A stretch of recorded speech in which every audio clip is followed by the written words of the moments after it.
This video is about the Wars of the Roses. It's called Wars of the Roses because the two opposing parties, the House of Lancaster and the House of York, both had a rose in their coat of arms. There was war on and off for 30 years in the second half of the 15th century. The houses, Lancaster and York, were fighting for the English crown, and ironically, in the end, both family lines ended and the Tudors ascended to the throne. To the background. Edward III died and his grandson was crowned king.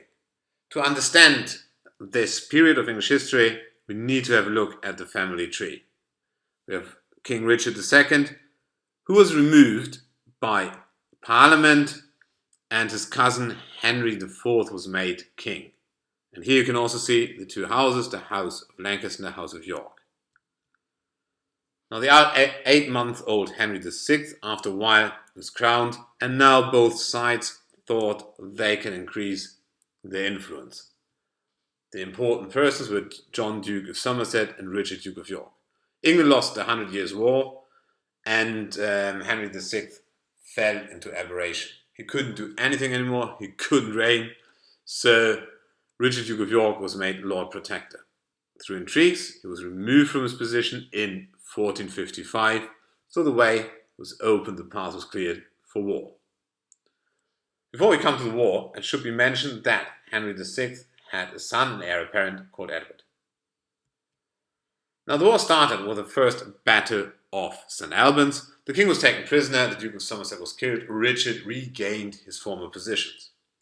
He lost the battle in 59, but less than a year later he came back and won the Battle of Northampton. All is reversed, and now he was announced successor of Henry VI, who was still king. But his luck ran out fairly soon. When the Lancaster side won a battle, Richard was killed. So, bad for him, but not too bad for the York line at this point, because Richard had two sons, Edward, and also another son called Richard.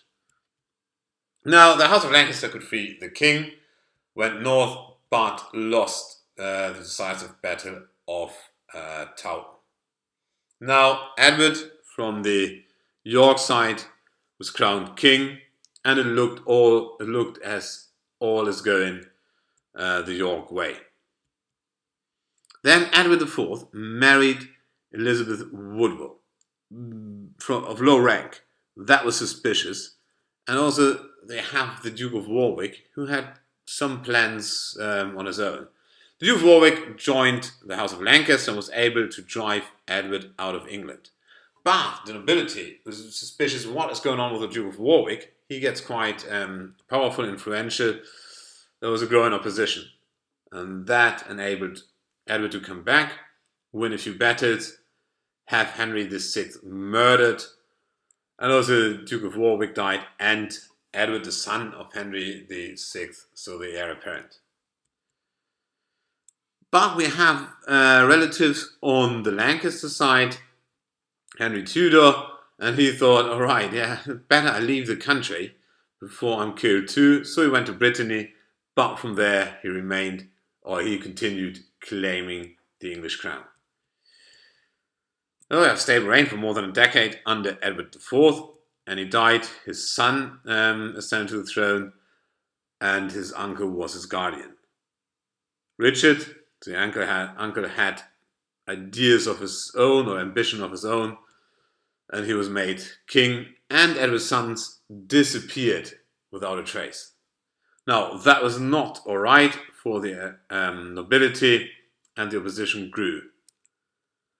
They changed sides and joined Henry Tudor, who won the decisive battle of Bosworth Field, and Richard was killed. So now both family lines have ended. Henry Tudor was made king, was crowned king, and he married the daughter of Edward of York.